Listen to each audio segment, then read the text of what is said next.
이 시간 우리가 함께 읽을 하나님의 말씀은요, 고린도후서 1장 1절부터 2절입니다. 고린도후서 1장 1절부터 2절입니다.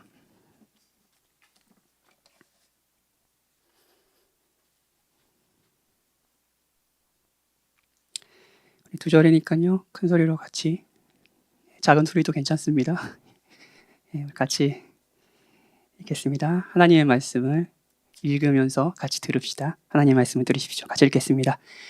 하나님의 뜻으로 말미암아 그리스도 예수의 사도된 바울과 형제 디모데는 고린도에 있는 하나님의 교회와 또 온 가야에 있는 모든 성도에게 하나님 우리 아버지와 주 예수 그리스도로부터 은혜와 평강이 있기를 원하노라.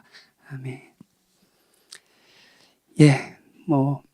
이미 광고 드린 대로 제가 오늘서부터 매주 고린도후서를 여러분과 같이 살펴보려고 합니다. 최근에 제가 개인적으로 굉장히 좀 침체되어 있는 시기가 있었는데, 그 시기에 이 고린도후서 말씀을 통해서 제가 받은 위로와 감격, 소망, 회복들이 있었고요. 그 여러분도 이제 동일하게 그런 복음이 주는 감격과 위로, 소망들이 여러분들에게도 있었으면 좋겠습니다. 제가 이제 설교를 쭉 하고 고린도후서를 한다고 하면서 김혜찬 우리 형제와 소재와 형제 이렇게 찬양 인도하시는 우리 오예배 찬양 인도하는 두 분이거든요. 그래서 이렇게 불러가지고 얘들아, 이제 나랑 같이 내가 설교하고 내가 미리 설교 대지나 이런 거 보내줄게. 그럼 설교 찬양을 나는 이제 찬양에 너희들이 힘써주길 바래.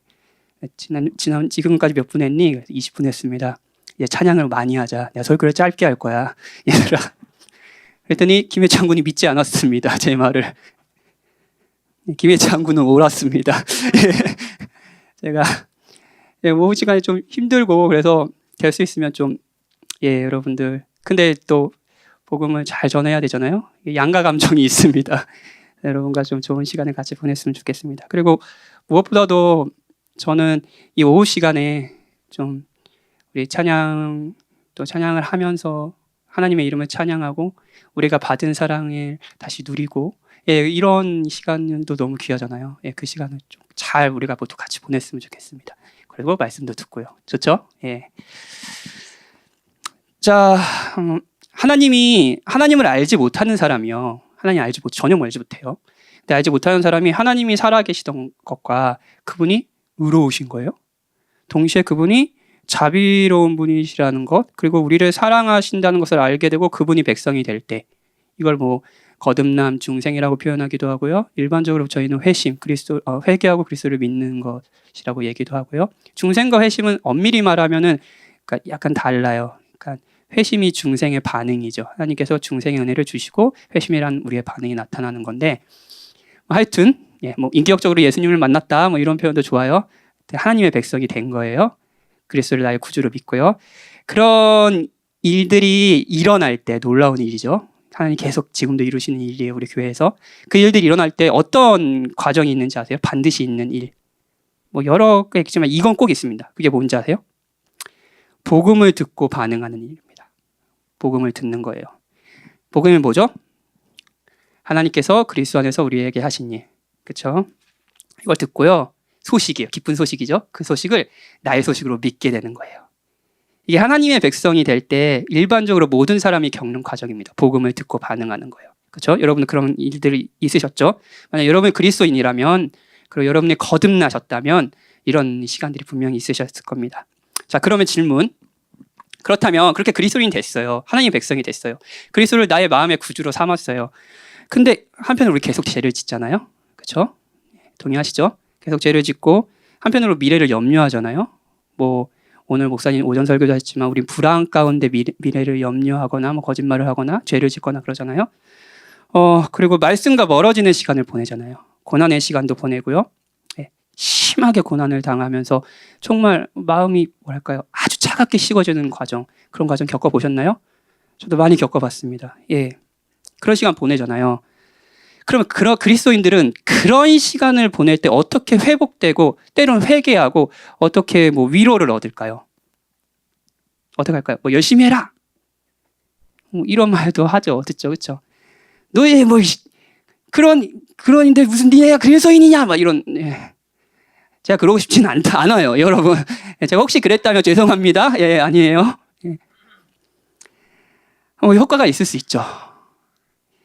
근데 그리스도인들의 회개와 회복 그리고 고난 가운데 소망을 갖는 것 역시 중심에 뭐가 있냐면요, 복음이 있습니다. 하나님께서 그리스도 안에 하신 일을 계속 듣는 거예요. 성도는 복음을 듣고 하나님의 백성이 되고요, 복음을 계속 듣고요, 들으면서 실제로 거룩해져 가고 실제로 그리스도인으로 다듬어져 갑니다. 이게 복음이에요, 복음. 오늘부터 우리가 살펴볼 고린도 교인들도 복음을 듣고 하나님의 백성이 됐습니다. 그렇겠죠? 수없이 흔들릴 때마다. 그리고 다시 들은 것도 뭐냐면요, 복음이에요, 복음. 복음이 뭐예요? 하나님께서 그리스도 안에서 하신 일, 우리를 위해서 하신 일, 사랑, 기쁜 소식, 이거죠. 여러분이 하나님이 살아계시지 않는다고 생각하든, 지금 방송을 듣는 분이시든, 불신자 중에 방송을 들으시는 분이 있었으면 좋겠어요. 정말. 그렇죠? 그리고 하나님의 존재를 믿는데 냉담하고 차갑게 식어버린 신앙을 지금 가지고 계시든, 아니면 긴 고난으로 힘들어하고 계시든, 여러분을 위한 하나님의 한결같은 메시지, 하나님께서 그리스도 안에서 여러분을 어떻게 사랑하셨는지, 그리고 사랑하고 계신지, 마지막으로 영원히 사랑할 것인지를 계속 듣는 겁니다. 그거예요. 계속 듣는 거예요. 오늘은 이제 고린도후서도 그런, 사실 복음으로 계속 그 복음을 이야기하는 책인데, 모든 성경이 그렇죠. 근데 오늘은 이제 고린도후서 강의를 시작하면서 그 개론적인 부분들을 다룰 거예요. 바울과 고린도 교회 사이에 있었던 일, 고린도 지역이 어떻고 바울과 고린도 교회 사이에 어떤 일이 있었는지, 그리고 바울이 왜 이제 고린도후서를 썼는지, 그리고 이 편지 안에서 어떤 바울의 마음이 담겨져 있는지, 이 전체 성경 안에, 고린도후서라는 성경 안에 이걸 살펴볼 거예요. 그리고 지금 우리가 어떤 사랑을 받았고 지금도 받고 있고 앞으로 영원히 받을 것인지를 함께 생각해보는 시간, 이게 오늘 첫 번째 설교 시간입니다. 오늘 설교 제목은 아픈 사랑이에요. 아픈 사랑. 유행가 가사 같죠? 지난주에 우리 박태호 지사님이 놀렸는데, 이미 슬픈 사랑이냐고.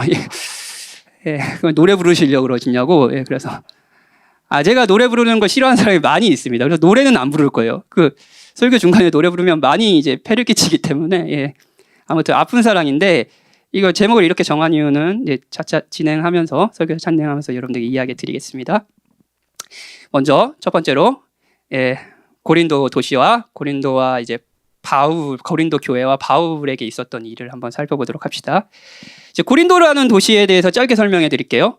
지도를 보면 좋은데, 나중에 카톡으로 올려드리겠습니다. 그 아가야, 지금의 그리스의 밑에 지방의 아가야라는 그 지방에 아주 큰 항구 도시였습니다. 고린도라는 도시는요. 동쪽으로는 지정학적 위치 때문에 동쪽으로는 터키, 동유럽이 있었고요. 서쪽으로는 그러니까 로마로 가는 항구가 있었어요. 그러니까 딱 중간에 있는 아주 엄청난 이렇게 번창할 수 있는 항구, 지정학적 위치가 있었던 거예요.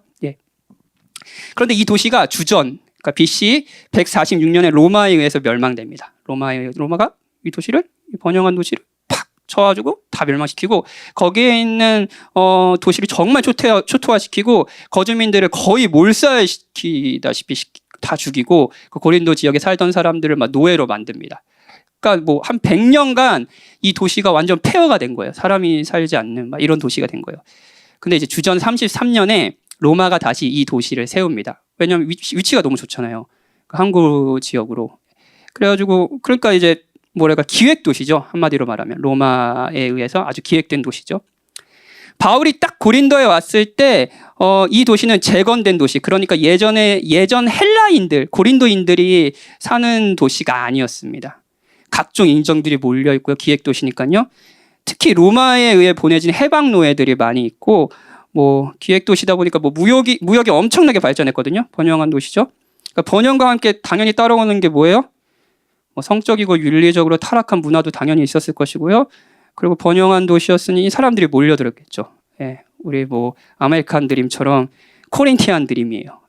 저기에 이제 진짜 저기 가면 부자가 될 수 있다 이러면서 막 온갖 사람들이 몰렸을 거 아니에요. 그런 도시가 바로 이제 고린도라는 도시였습니다. 근데 또 이 시기에 어떤 일이 있었냐면 AD 한 50년 정도에 로마의 글라디우스 황제가요, 어떤 칙령을 발표했냐면 로마의 그 유대인들이 자꾸 소동을 일으키는 거예요. 막 복음을 듣고 회심한 사람들이 막 복음 전하려고 할 거 아니에요, 바울처럼. 그러니까 막 엄청 막 유대인들끼리 싸우고 막 이런 소동이 일어나는 거예요. 그래가지고 글라디우스 황제가 뭐라고 얘기하냐면 니네 다 나가라. 예. 유대인들을 이제 로마에서 다 쫓아냈어요. 이게 사도행전에서도 나오거든요. 다 쫓아냈는데 아마 진짜 추정컨대 약 2만 5천 명의 유대인들이 로마에서 쫓겨났다는 것으로 추정됩니다. 자, 로마에서 쫓겨나서 어디로 갔을까 이들이요?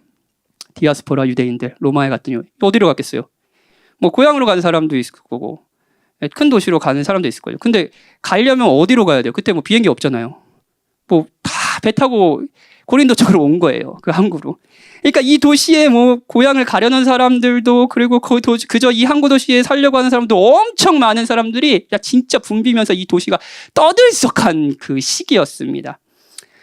그러니까 그 중에 이제 로마에서 쫓겨난 그리스도인들 중에 바울의 이제 아주 고린도 교회의 동역자 두 분 있죠? 누구죠? 아굴라와 브루스길라 유명하죠. 천막 있는 이 사람들도 사실 로마에서 쫓겨난 그리스도인들이었습니다. 하나님의 섭리가 놀랍죠. 거기서 쫓겨난 그리스도인들을 만나고 거기서 또 바울과 동역하면서 고린도 교회를 세우고 참 놀랍습니다. 그렇죠? 아무튼 그런 도시였어요. 사람들이 엄청 붐비고 때마침 또 그런 칙령도 발표돼가지고 엄청 사람들이 많고 성적으로 윤리적으로 타락하고 각종 종교가 막 혼합되어 있는 지역이라고 생각하면 돼요. 이게 고린도입니다. 다음에는 바울에게 이 도시와 이 도시에 세워진 교회가 어떤 의미가 있나를 생각해 봅시다. 바울에게 이제 모든 교회가 특별하겠죠. 그렇죠. 다 특별하겠죠. 근데 이 도시는 진짜 좀 특별했습니다. 왜냐하면 일단 바울이 어디서 회심했어요? 다 아시죠? 모르는 것처럼 이렇게 당황스럽게 이제 다 이 정도 성경 공부는 했잖아요, 우리. 그렇죠? 다메섹에서 그게 그리스도인들을 죽이러 다니다가 그리스도인들을 이제 회심했잖아요. 부활하신 예수님을 만나서 회심했잖아요. 근데 그 이후에 성경의 기록 중 다시 환상으로 자신의 소명, 주님께 소명을 듣는 시간을 갖습니다. 그 도시가 어디냐면 바로 이 고린도라는 도시예요. 그 고린도 아주 유명한 구절이에요. 바울이 아마 두려워했을 거예요. 만약 자기의 사역에 대해서 굉장히 힘들어하는, 왜냐하면 그 전 도시가 아덴이라는 그 아테네에서 이렇게 선교를 했는데, 전도를 했는데 거기서 그다지 큰 성과를 내지 못했거든요. 그러니까 굉장히 마음의 눌림도 있고 계속 받는 고난과 이런 것들이 힘들었었던 것 같아요. 근데 고린도 도시라는 걸 왔는데 이제 주께서 환상에 이렇게 얘기하시는 거예요.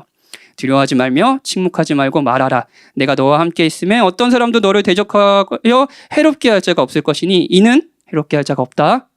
이는 이 성 중에 내 백성이 많음이라.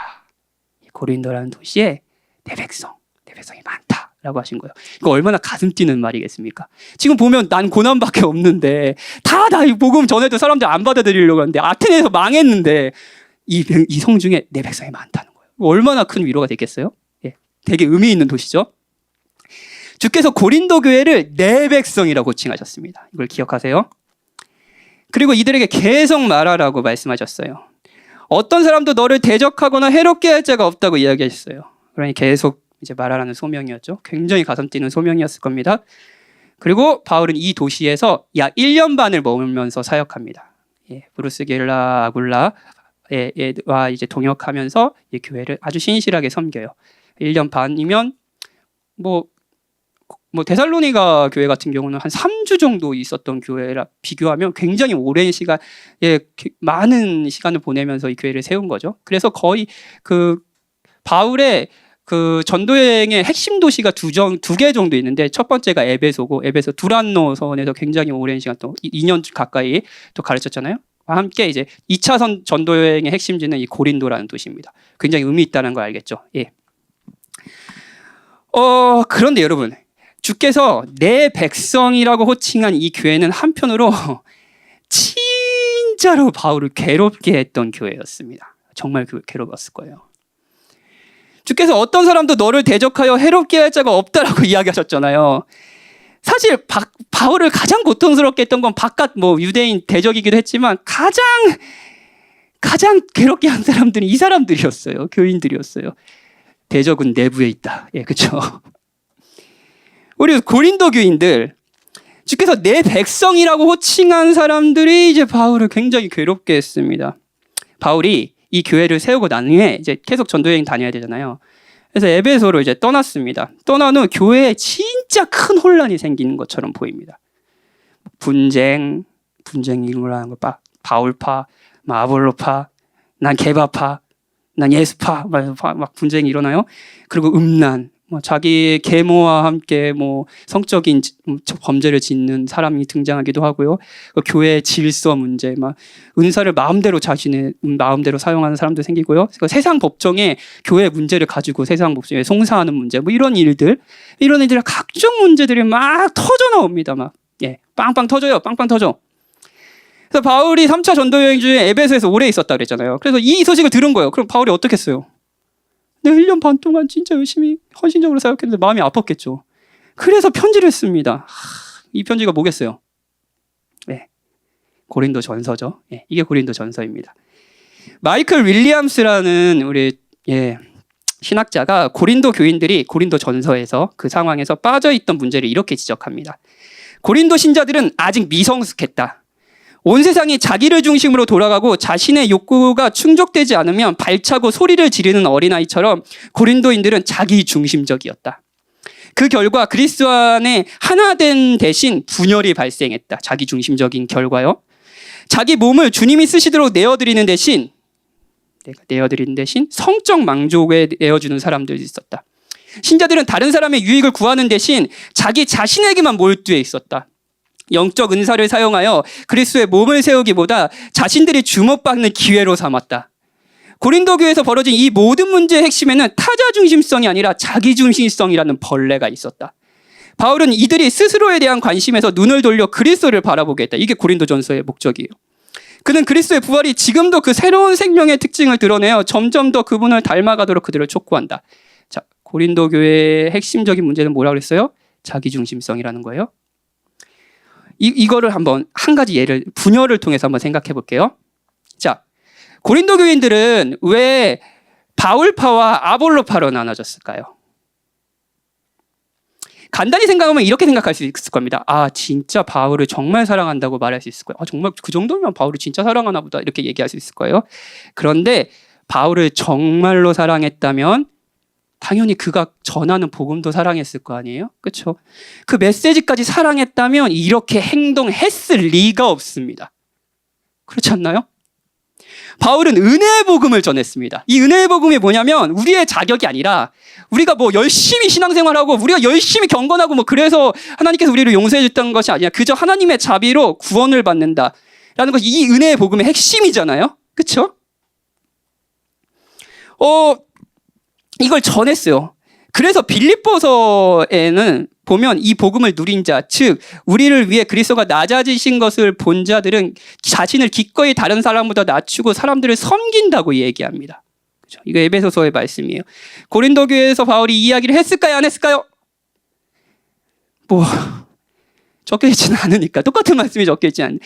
그런데 하지 않았겠습니까? 왜냐하면 고린도 전서에 이미 여러분들이 아주 잘 아시는 고린도 전서 13장 뭐죠? 사랑장이라 불리는 사랑의 특성들, 온유하고 오래 참고 이런 걸 다 얘기하고 있잖아요. 그렇죠? 1년 반이 있었습니다. 그걸 아마 계속 집중적으로 가르쳤을 것입니다. 은혜의 복음을요. 정말 바울을 사랑하고 바울의 메시지인 은혜의 복음을 사랑했다면 분파가 있을 리가 없죠. 고린도 교인들이 분파를 이룬 건 바울을 사랑하는 것이 아니라, 여러분 잘 들어보세요. 바울을 사랑하는 나를 사랑하는 겁니다. 그저 이 바울을 아는 난 바울에게 배웠어. 난 바울에게 가르침을 받았어. 그런 나를 사랑하는 거예요. 바울이라는 사람도 자신을 높이고 드러내는 데 필요한 사람 정도인 거죠. 그러니 아볼로를 더 사랑하는 사람이 있어요. 그럼 사람과 싸우지 않겠어요? 아볼로가 전한 복음이나 바울이 전한 복음이나 같았을 거 아니에요. 다른 복음을 전했겠습니까? 게바가 베드로가 전하는 복음도 달랐을까요? 아닙니다. 은혜의 복음을 전했을 거예요. 그러면 화합하고 이 복음 안에 차별이 없고 아무런 자격이 필요하지 않다라는 것을 서로를 받아주고 기뻐하면서 교회를 세울 수 있었을 겁니다. 근데 그들이 사랑한 건 복음이 아니었습니다. 그리스도가 아니었어요. 자기 자신이었죠. 바울을 아는 나, 바울에게 배운 나, 바울을 더 사랑하는 나. 여러분이 복음을 들었다고 했을 때 혹시 여러분이 진짜 사랑하는 건 여러분 자신 아닙니까? 복음을 아는 나? 시간교회 다니는 나? 오후 예배도 참석하는 나? 그러니 싸우죠. 너는 시간교회 다니니? 나는 서광교회 다녀. 시간교회 목사님들이 더 잘생겼어. 아니야. 이거 내가 설교하면서 이런 야유를 들은 건 처음인 것 같아. 시간교회 남자 교역자들은 체중이 너무 극단적이야. 무겁거나 가벼워. 우리 교회가 최고야. 고린도 교인들은 복음을 들었지만 여전히 자기중심성에서 자유롭지 못하고 있습니다. 이해되시나요? 자기중심성 안에서 복음을 해석하는 거죠. 넌 그리스도 중심적 설교를 알아? 무섭지 않습니까? 진짜 무서운 겁니다, 여러분. 은혜의 복음을 들으면서도 여전히 사랑하는 건 나인 거예요. 그걸 아는 나. 무섭죠. 정말 지독하지 않습니까, 여러분? 저는 가끔 저를 보면 정말 지독하다는 생각이 듭니다. 지독해요. 고린도 교인들은 그리스도를 마음의 구주로 영접한 이후 새 생명을 얻었지만 거대한 대도시에서 여전히 여러 세계관의 충돌을 겪고 있는 겁니다. 뭐 이런 거죠. 자신의 의로움으로 신께 인정을 받는다. 이거 율법주의죠. 예, 신께 인정받는다는 것에 있어서 나의 의로움, 나의 성과, 내가 한 무엇으로 신께 인정받는다. 이게 뭐예요? 율법주의 세계관이죠. 사실 복음 외에는 모든 세상이 돌아가는 원리도 바로 이 율법주의 세계관입니다. 분파도 이 세계관이 주는 마음입니다. 율법주의 세계관이에요. 뭔가 해라, 성취해라, 너 자신을 증명해라, 어디에 속해라, 누구에게 배워라, 바울에게 배워야지, 그게 옳은 거다. 그러면 인정을 받을 거다. 그러니까 난 바울 최고, 바울을 미워하는 너는 바보. 바보보다 더 심한 욕을 했겠죠? 뭐 이런 거 아니겠어요? 그런데 복음은 오직 하나님의 자비로 값없이 의롭다함을 받았다는 은혜의 세계관을 말합니다. 종이나 주인이나 남자나 여자나 노인이나 어린이나 우리의 어떠함 때문이 아니라 하나님의 자비로 용서를 받는다라는 것을 말하죠. 여기엔 차별이 없습니다. 그리고 이 세계관은 고린도 교회에서 부딪히고 있는 거예요. 복음을 들은 이후에도요. 뿐만 아니라 존재하는 모든 것을 자신의 욕망을 위해 이용하려는 자기중심적인 세계관. 그렇죠? 그러니까 그런 음란의 죄를 예전에 목사님 포르노그래피를 보는 인간의 심리가 그러니까 사람을 이용하려는 사람을 유가 아니라 이스로 본다라는 말씀하셨죠.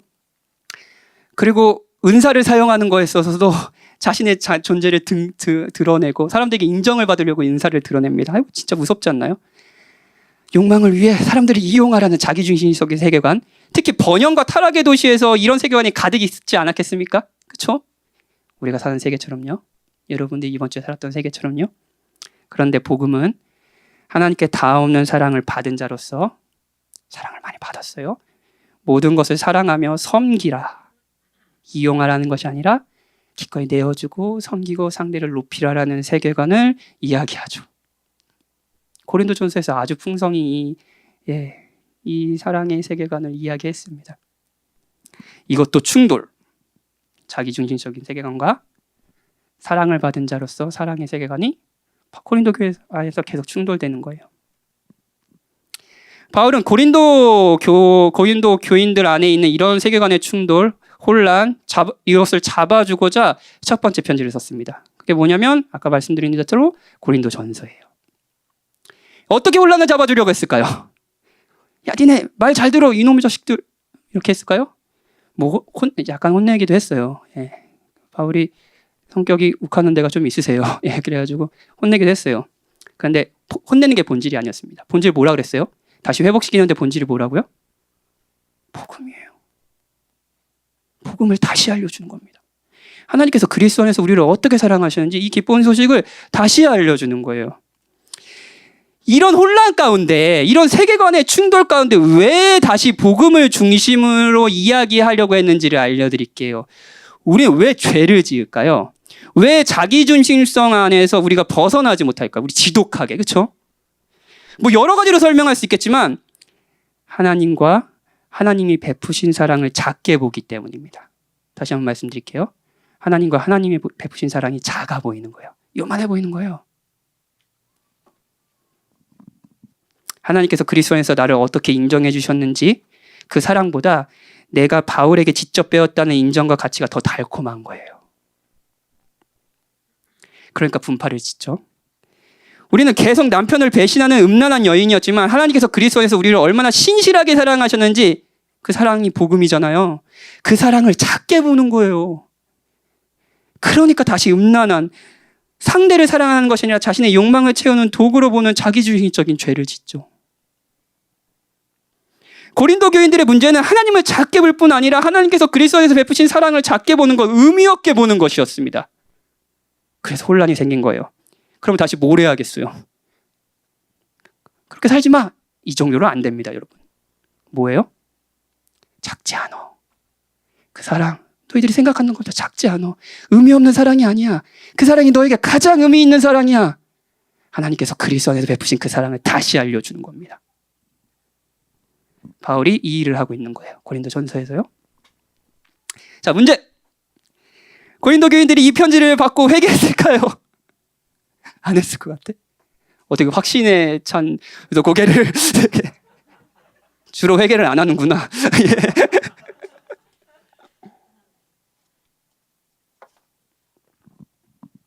회개를 안 했습니다. 맞았어요. 혼란이 더 커진 것으로 보입니다. 이후 거짓 교사들도 찾아와가지고 사도 바울의 사도권을 문제 삼기 시작했습니다. 생각해 봅시다. 바울의 사도에 권위가 없다라고 하는 것이 왜 정말 큰 문제였을까요? 단순히 바울 개인이 무시한다라는 것이 큰 문제가 아닙니다. 그걸 넘어서서 바울의 가르침, 복음이죠. 은혜로 우리가 하나님께 구원을 받는다는 이 복음을 무시하는 것으로 이어지는 거예요. 이게 진짜 큰 문제였습니다. 바울의 사도권이 위협받는 것이요. 오직 은혜로 받는 구원을 거부하기 시작하면서 사람들이 구원받으려면 이걸 해야 돼. 구원받으려면 이걸 해야 돼. 자신의 행위, 율법주의 세계관으로 회귀하는 거예요. 결국 바울은 참지 못하고요. 전도여행이 원래 이렇게 3차 전도여행의 핵심이 그 예루살렘 교회를 구제하려는 그 기근에 있는 예루살렘 교회를 구제하려고 쭉 저 위부터 마게도냐 지방의 교회들을 쭉 돌보고 이렇게 아가야 지방을 돌아서 이렇게 다시 오는 거였거든요. 이게 쭉 순회하는 거였어요. 근데 이제 전면 대폭 수정합니다. 그래서 고린도 교회부터 직접 방문을 해요. 자, 방문을 해요. 방문해서 막 이렇게 싸웠을까요? 어떻게 했지는 몰라요. 기록이 안 남았거든요. 근데 이제 바울이 직접 갔는데 슬프게도 이거 진짜 슬픈 일이에요. 직접 가서 문제가 해결된 것 같지 않아요. 예, 오히려 그 안에서 바울을 계속 무시했던 것 같아요.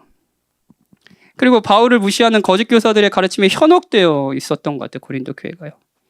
한편으로 세속적인 세계관으로 교회가 윤리적 성적인 문제가 계속 일어나고 있었던 것 같아요. 진짜 손이 많이 가는 교회 아닙니까? 그렇죠? 우리 교회는 어떨까요? 바울이 직접 찾아갔지만 문제가 해결되지 않자 이번엔 일명 이 편지가 굉장히 무서운 편지예요. 그래서 가혹한 편지, 근심의 편지로 불리는 현재는 남아있지는 않습니다. 예, 남아있지는 않나요. 근데 그 편지를 씁니다. 아주 강한 어조로 예, 고린도 교인들의 죄를 지적한 것처럼 보여요. 굉장히 강력한 어조로. 그리고 특별히 자신의 권위뿐 아니라 가르침 전체를 무시하는 그러니까 중심적인 인물이 한 명 있었거든요. 그 중심적인 인물에 대한 권징을 빨리 해라 라는 강한 어조로 아주 편지를 썼던 것 같아요. 이 인물이 누구인지는 고린도 후서 2장 할 때 제가 여러분과 같이 알려드릴게요. 감사하게도 이거 진짜 은혜죠. 이 가혹한 편지, 이 근심의 편지를 보고 고린도 교인들이 마음을 돌이킵니다. 회개하고 그 아까 한 사람 있잖아요. 그 한 사람을 이제 뭐 징계하고 권징을 합니다. 이 소식을 이제 바울이 들은 거예요. 어땠겠어요? 당연히 기분이 좋겠죠. 너무 기쁘지 않겠습니까? 이제 그렇게 자기가 찾아갔는데도 이렇게 돌이키지 않는 사람들이 그렇게, 그러니까 이게 편지를 막 이 나쁜 놈들아 이렇게 쓰진 않았겠지만 막 썼는데 이거 쓰면서 바울의 심정이 나와요. 되게 진짜 근심했다. 왜냐면 이렇게 강한 어조로 쓰면은 이 사람들이 더 시험에 빠지면 안 될까? 뭐 이런 생각 하지 않았겠어요? 근데 회개했다라는 거예요. 그러니까 얼마나 기쁘겠어요. 그렇죠? 왜냐면 얼마나 그 기쁜 마음에 다시 편지를 씁니다. 그게 이제 오늘부터 우리가 살펴볼 고린도 후서예요. 예. 바울은 이 편지에서 교인들이 돌이킴에 감사하고 또 한편으로 여전히 남아있는, 교회 안에 남아있는 자신의 사도권에 대한 변호를 합니다. 그러니까 어떤 사도권에 의심하는 사람들이 이런 생각을 했어요. 야, 바울이 진짜 하나님의 종이라면 사도면 저 사람 왜 저렇게 힘들게 사냐? 왜 이렇게 고난이 많은 거야? 고난 당하지 말아야 되는 거 아니야? 저렇게 고난을 당한 거면 누가 저 사람이 사도라고 할 수 있겠어? 사실 그가 실제 예수님의 제자도 아니잖아. 더욱이 예수님을 믿는 사람을 죽이러 다니는 사람인데 저 사람의 말을 어떻게 믿을 수 있어? 막 이런 이야기들을 막 한 거예요. 아니 사도면은 좀 이렇게 뭐랄까 그렇게 힘들지 말아야지. 이렇게 얘기를 한 거예요. 그래서 이제 바울이 이제 자신의 사도권을 변호하기 시작합니다. 그래서 마지막에 아주 유명한 약할 때 강함 이런 이야기도 나오고 하는 거예요. 그리고 이제 그걸 변호하는 거에도 복음이 있습니다. 복음. 하나님께서 그리스도 안에서 하신 일. 그리고 기근으로 힘들어하고 있는 아까 예루살렘 교회를 구제할 것을 이제 또 독려하려고 이 편지를 써요. 이웃을 도와라. 이웃을 돕는 것의 동기는 뭘까요? 이것도 복음입니다. 하나님께서 그리스도 안에서 하신 일을 알려줌으로써 이웃을 섬기게 하는 거예요. 특히 부요하신 그리스도께서 우리를 부요케 하시려고 가난해지셨다라는 복음을 누리면서 가난한 자들을 기꺼이 도우라고 독려하는 거죠. 이게 구제팀의 핵심 모토입니다. 저희들이. 뭐냐면은 영광을 본 자들이 보여주는 사랑. 그리스도가 우리의 부요하신 그리스도가 우리를 위해서 가난해지신 그 사랑을 누리고 만끽했기에 우리는 기꺼이 가난한 사람들에게 우리의 것을 기쁨으로 나눠줄 수 있는 사랑. 이게 이제 고린도후서에서 바울이 이웃을 사랑하는 삶을 독려하는 방식입니다. 방식이 뭐예요? 복음이에요. 하나님께서 그리스도 안에서 하신 일을 알려주는 거죠. 이것이 이제 고린도후서입니다. 이 서신은 이제 사실 다른 서신보다 진짜 바울의 애타는 마음이 절절하게 들어 있습니다. 그만큼 고린도 교인들을 정말로 사랑하고 그들의 신앙을 염려하고 지키고 싶었던 거예요. 그러니까 막 자신을 거부할 뿐 아니라 자신의 가르침을 거부하며 하나님을 멀어질 때 그 사실을 진짜 애타게 여기면서 편지를 쓰고 방문하고 계속 사랑한 거예요. 그리고 그 사랑을 하면서 바울이 계속한 건 뭔지 아세요? 이제 복음을 알려주는 거예요. 고린도서도 다른 서신과 마찬가지로 바로 이 복음, 하나님께서 그리스도를 통해 하신 일, 기쁜 소식이 중심에 있습니다. 바울이 복음으로 고린도 교회를 계속 사랑하고 있는 거, 그게 이제 고린도 후서의 내용이라고 할 수 있습니다. 들어보니까 이제 고린도 교회 굉장히 이제 손이 많이 가는 교회죠. 바울과 고린도 교회에 있었던 일을 생각해 보니까요. 이거 이제 고린도 교회는 좀 기록이 많이 남아 있으니까 이 정도지. 다른 교회도 좀 마찬가지 아니었을까요? 진짜 손이 많이 가는 교회를 바울이 사랑했다라는 것도 알겠죠. 일단은 신학자마다 다르는데 저희 기록에 지금 남겨져 있는 서신서는 2개지만 4개, 5개까지 보는 신학자들도 있습니다. 때에 맞춰 편지 쓰고 계속 사랑하고 찾아가고 이런 거예요. 그 시대에 고린도라는 도시로 이제 찾아간다라는 건 진짜 목숨을 거는 일이에요. 그냥 비행기 이런 거 없잖아요. 근데 그 기꺼이 찾아가서 이렇게 복음을 전하는 거예요. 말 안 들으면 다시 쓰고 눈물로 쓰고 그런 사랑을 계속하고 있는 겁니다.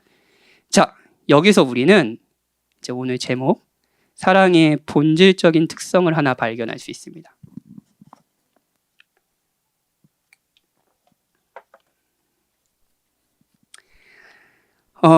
사랑은 본질적으로 아픕니다.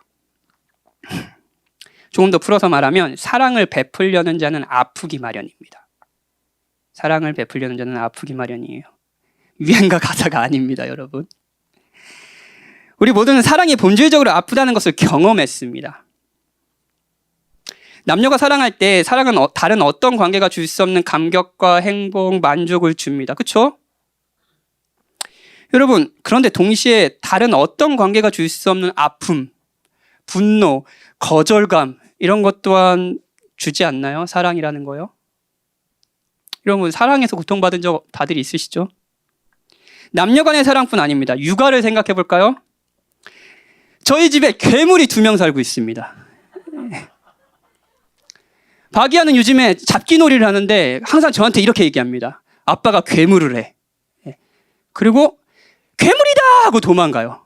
그럼 제가 무슨 생각하겠어요? 속으로. 네가 괴물이다. 이런 생각하겠죠. 예. 여러분, 아가들은 괴물입니다. 그래서 제가 아까 커먼 몬스터 막 이랬는데 정말 헌신을 요구해요. 아이들을 커가는 것을 보는 것은 정말 큰 행복, 즐거움입니다. 그런데 이 아가들에게 헌신하려고 할 때, 부모가 사랑하려고 할 때 얼마나 큰 고통이 있는지 모릅니다. 자기 부인과 깨어짐이 있습니다. 진짜 수많은 감정이 듭니다. 저는 부모가 돼서 정말 그전에 인간에게 느끼지 못한 복합적인 감정을 정말로 많이 경험했어요. 너무 사랑스럽지만 한편으로 너무 버거운, 고통스러운. 사랑은 아픔과 고통을 포함하고 있습니다. 그렇죠, 여러분? 그런데 여러분, 은혜를 생각해 봅시다. 조금 더 나가서. 은혜 받았다, 이런 얘기 많이 해서, 우리 사실 은혜가 많이 이야기하는 단어지만 그 의미를 잘 모르는 경향이 있죠. 은혜는 자격 없는 자에게 대가 없이 베푸시는 하나님의 사랑 호의입니다. 우린 자격이 없어요. 근데 하나님 우리를 사랑해 주시는 거예요. 이게 은혜예요. 상대가 사랑받을 자격이 없는 겁니다. 하다못해 아가는, 우리 2 아들은 제 뱃속에 나지 않았지만 저의 자녀다, 저의 아가다라는 일종의 자격이라도 있잖아요. 그렇죠? 이거 일종의 자격이잖아요. 그렇죠? 그런데 그런 자격조차 없습니다. 그런데 이놈이 사랑을 알아주지도 않아요. 사랑을 아무리 하려고 해도요. 아니, 오히려 그 사랑을 무시합니다. 자격 없는 놈이요. 그런 사람을 계속 사랑하는 것, 당연히 아픔을 포함하지 않겠습니까? 거절해도 계속 사랑해야 하고, 때론 호되게 질책해야 될 때도 있고, 호되게 질책해서 너무 힘들어하면 또 달래주고 위로해주고 눈물로 호소해야 되고, 정말 힘든 사랑 아닌가요? 은혜의 사랑이요? 바울이 고린도 교인들에게 베풀고 있는 사랑도 바로 이런 아픈 사랑입니다. 그 어떤 서신보다 이 아픔이 절절히 느껴지는 서신이 사실은 고린도후서입니다. 사랑의 아픔이요. 고린도후서에 이 사랑이 절절절절절절 흐르고 있습니다. 그리고 여러분, 이 사랑이, 이 은혜가 바로 저와 여러분이 받은 은혜이고 사랑입니다. 오늘 우리가 읽은 본문은 고린도후서의 인사말입니다. 이제 본문. 근데 얼마 안 남았어요, 여러분. 좀만 힘냅시다.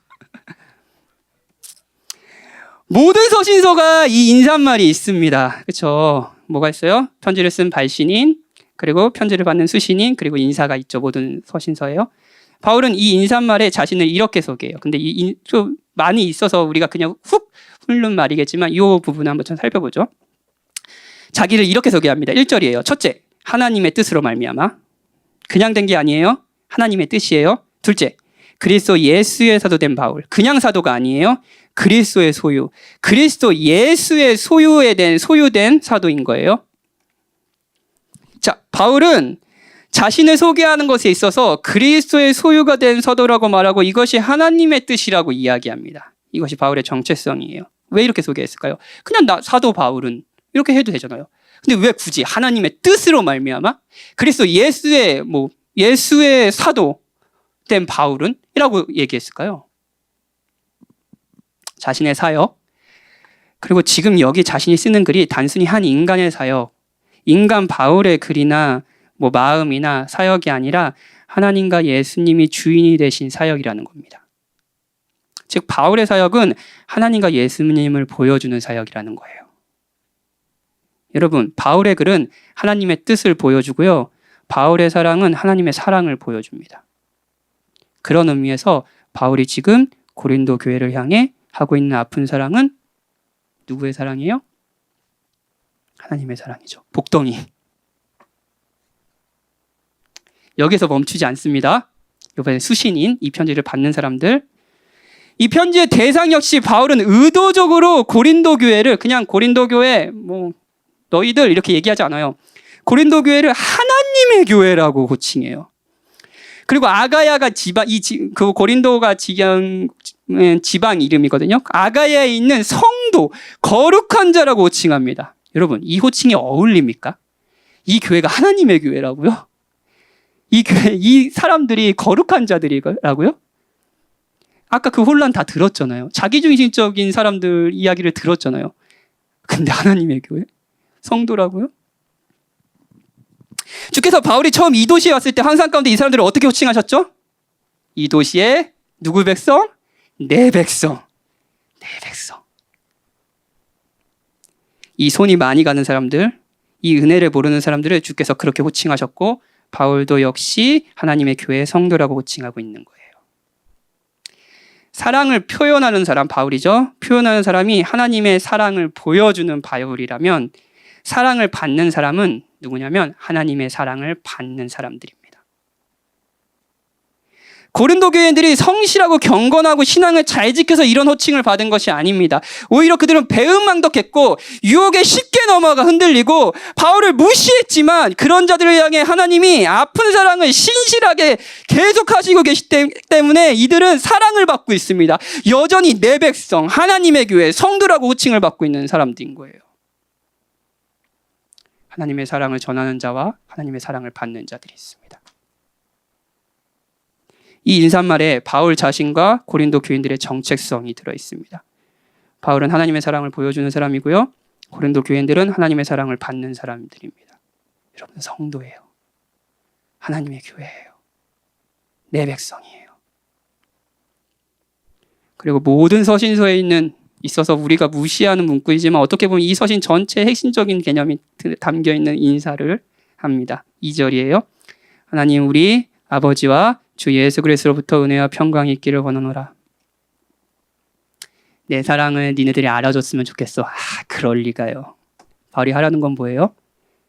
하나님이 너희들에게 어떤 은혜를 베푸시는지, 그 은혜를 받아 누리는 자의 평강이 무엇인지 너희들에게 진짜 있기를 원한다. 그래서 내가 이 편지를 쓰는 거야. 하나님의 사랑을 보여주는 바울이 하나님의 사랑을 받는 고린도에게 정말 고린도 교인들에게 원한 건, 그래서 이 편지에서 하려는 건 하나님과 그리스도의 은혜, 그 은혜가 주는 평강을 알려주는 겁니다. 여러분. 자, 여러분, 이런 사랑이라면 여러분도 익숙하지 않습니까? 아니, 저는 받아본 적 없어요. 박현진 목사님은 받아보지 않고. 그렇죠, 여러분. 예. 부끄럽습니다. 저 이 서신 읽으면서 한편으로 굉장히 부끄러웠어요. 우리 교인들 참 고생하고 있네. 이런 생각 많이 했습니다. 근데 여러분들 이 사랑 받고 있습니다. 바울을 통해 고린도 교회가 받는 사랑을 우리에게 낯선 사랑이 아닙니다. 주께 이미 받았고 지금도 받고 있고 영원히 받을 사랑입니다.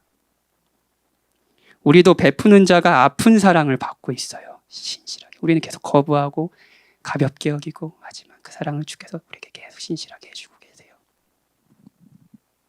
고린도 교인들과 같이 저희도 아직 하나님을 알지 못하고 그가 하신 일을 진짜 믿지 못하는 분들도 계실 겁니다. 혹은 믿게 됐지만 여전히 고린도 교인들과 같이 세계관의 혼란 가운데 살고 하나님을 가볍게 여기는 죄를 수시로 범하는 분들이 계실 겁니다. 아니 사실 우리 모두가 그렇죠. 하지만 그런 우리를 향해 하나님께서 계속 하시는 사랑이 뭔지 아세요? 자신의 아픔을 품고 신실하게 하시는 사랑입니다.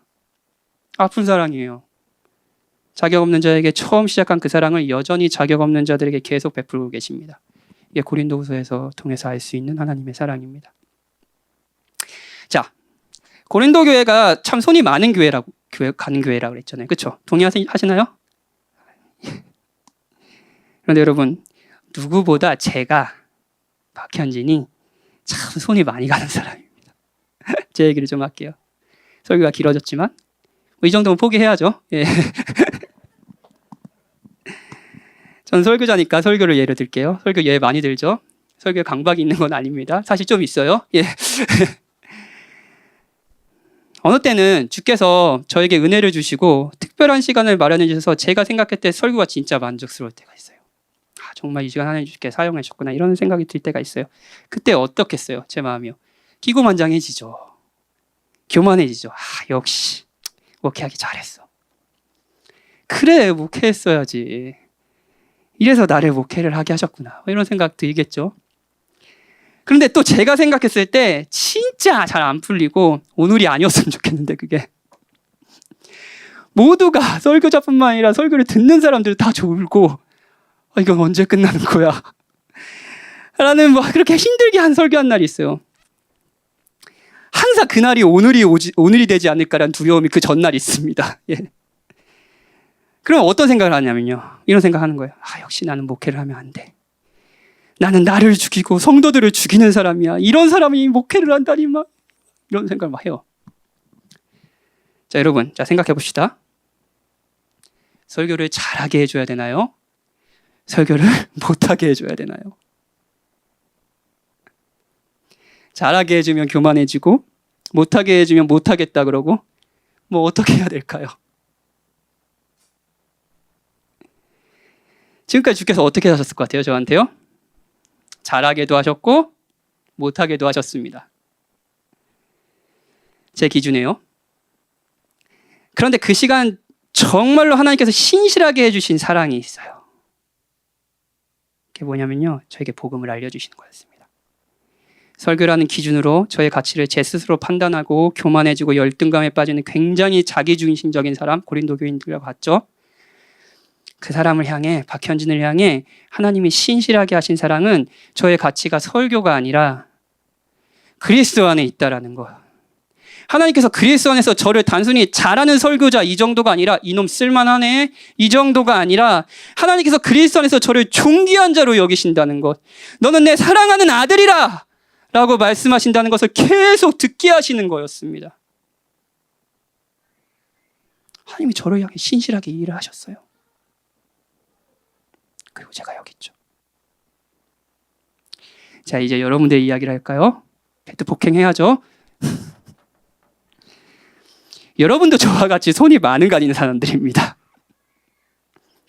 인정? 예. 고개를 다들 끄덕이며 예를 들어볼까요? 다들 이런 경험들이 있으니까 직장을 구하는 문제로 예를 들어볼게요. 자, 직장을 못 구하고 있어요. 저 오늘 대표 기도할 때 사실 기도할 때 이 문구를 썼는데 설교 준비하다 기도문을 써가지고 직장을 못 구하고 있어요. 그럼 이런 생각 들잖아요. 아, 진짜 내가 뭐 대단한 것, 뭐 내가 뭐 떼돈 벌고 그런 거 아니잖아요, 지영아, 그렇지? 그렇지, 지영아, 화이팅. 대단한 거 원하는 거 아니잖아요. 직장 그냥 평범하게 사는 거, 뭐 엄청난 것도 아닌데 그걸 원하는데 하나님 후회 주신다면서요. 그거 안 주세요? 그게 아까우세요? 이런 생각 해보신 적 있으세요? 이럴 때 꼭 나만 한 것 같은 느낌을 줄 때가 여러분 그거 가식입니다. 아니에요. 그래서 직장을 얻었어요. 그럼 잠깐 감사하죠. 하나님 나의 기도 응답을 해주셨구나. 그러죠. 근데 머지않아 이렇게 얘기합니다. 하나님 이것 아니에요. 이왕 주실 거면 그냥 좀 편한데 편한 사람 있는 거 그런 거 주시면 안 되나요? 하나님 정말 저한테 너무 아끼시는 거 아닙니까? 하나님 후회 주시는 분이심이라면서요. 어떤 것도 아끼지 않으신다면서요. 여러분 직장을 줘야 됩니까? 말아야 됩니까? 어떤 분은 이렇게 얘기하실 수 있어요. 줘야죠. 이왕 주는 거 좀 좋은 것으로 줘야죠. 오케이, 좋습니다. 좋은 것으로 줘요. 여러분들 만족할 수 있는 그 직장을 여러분에게 주는 거예요. 그러면 여러분 그 직장 생활을 하면서 겸손한 마음으로 하나님을 섬기며 하나님을 가까이 하고 이웃을 사랑하는 삶을 살까요?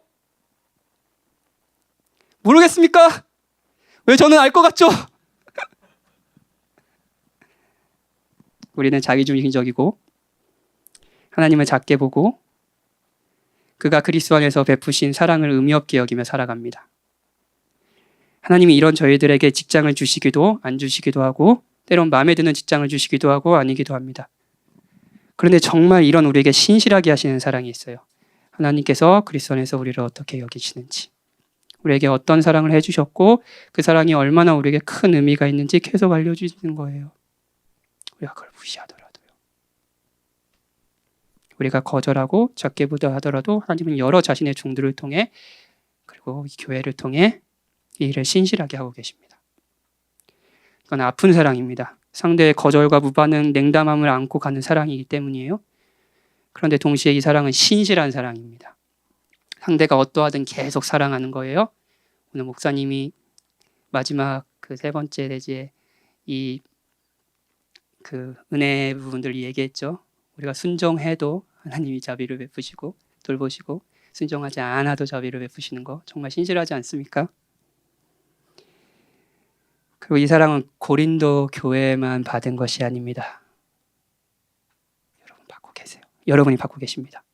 여러분이 받고 계십니다. 그리고 제가 받고 있죠. 사실 성경 전체가 바로 그 이야기입니다. 우리는 구약 내내 도망가는 그리고 하나님을 작게 볼 뿐 아니라 하나님이 베푸신 사랑을 작게 보는 그래서 교만해질 뿐 아니라 동시에 열등감에 빠지고 하나님을 원망하고 그리고 우상 숭배를 하고 하나님의 사랑을 작게 보니까 미래를 염려하고 두려워하고 동시에 조금 잘 나가면 기고만장해서 멋대로 살려고 하고 이게 구약이에요. 저 구약계관 저랑 살펴보신 분들 다 아실 겁니다. 계속 그 이야기였습니다. 아픈 사랑이죠. 이런 자들을 사랑한다는 건요. 때로 선지자를 통해 절규하십니다. 예레미야 애가 절규하는 선지자의 마음은 사실 그 범죄에서 그들을 징계하는 하나님의 아픔의 마음을 담고 있습니다. 그리고 이 도망가는 죄인들을 향해 구원의 사랑을 주십니다. 자신의 아들을 내어놓으시는 거죠. 아픔을 품지 않았을까요? 그리고 우리의 구주로 오신 그리스도가 하시는 사랑도 그리스도의 사랑도 바로 이런 사랑이었습니다. 요한복음 13장 1절 유월절 전에 예수께서 자기가 세상을 떠나 아버지께로 돌아가실 때가 이른 줄 아시고 세상에 있는 자기 사람들을 사랑하시되 끝까지 사랑하시니라. 아멘. 그리스도의 사랑의 영광은 자기 백성을 위해 십자가에 죽고 부활함으로써 찬란하게 빛납니다. 그렇죠? 그리고 그 그리스도의 죽음과 부활의 의미를 가르쳐줬지만 모르고 자신을 떠난 제자들을 갈릴리 바다까지 따라가셔서 그들을 다시 가르치시고 자신을 구주로 믿게 하시는 일을 그리스도가 하셨어요. 그것이 지금도 주께서 우리를 위해 하시는 일입니다. 그리스도가 그가 하신 일을 작게 보는 우리를 위해서요. 이번 주부터 계속 주께서 그리스도 안에서 우리에게 베푸신 사랑의 위대함을 알려주시길 바랍니다. 여러분과 제게요. 그래서 어떤 분들은 몰랐던 그리스도를 만나고 어떤 분들은 안다고 생각했지만 작게 보았던 그분을 크게 보고 고통에 있어서 힘들었던 분들은 고통보다 더 큰 위로가 그리스도께 있다는 것을 알게 되길 원합니다. 정말 주께서 신실하게 이 일을 여러분과 저에게 하실 겁니다. 정말로요. 우리 같이 기도합시다.